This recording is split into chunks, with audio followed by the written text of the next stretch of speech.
নিম্নের কোন নিয়ামকটি একটি অঞ্চলের বা দেশের জলবায়ু নির্ধারণ করে না? তা হচ্ছে দ্রাঘিমা রেখা। বাকি তিনটি জলবায়ু নির্ধারণ করা ভূমিকা রাখে। বাংলাদেশে একমাত্র পাহাড়ি দ্বীপ কোনটি? বাংলাদেশে একমাত্র পাহাড়ি দ্বীপ হচ্ছে মহেশখালী দ্বীপ। নিম্নের কোন দুর্যোগটি বাংলাদেশের জনগণের জীবিকা পরিবর্তনের ক্ষেত্রে দীর্ঘস্থায়ী প্রভাব ফেলতে পারে? তা হচ্ছে সমুদ্রের জল স্তরের বৃদ্ধি। সমুদ্রের জল স্তর বৃদ্ধি এই দুর্যোগটি বাংলাদেশের জনগণের জীবিকা পরিবর্তনের ক্ষেত্রে দীর্ঘস্থায়ী প্রভাব ফেলতে পারে। সার্ক দুর্যোগ ব্যবস্থাপনা কেন্দ্র কোথায় অবস্থিত?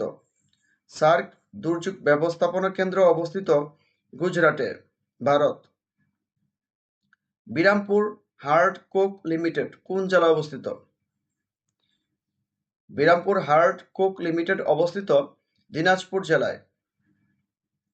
ফ্যারেলের সূত্র অনুযায়ী বায়ু প্রবাহ দক্ষিণ গোলার্ধে কোন দিকে বেঁকে যায়? ফ্যারেলের সূত্র অনুযায়ী বায়ু প্রবাহ দক্ষিণ গোলার্ধে বাম দিকে বেঁকে যায়।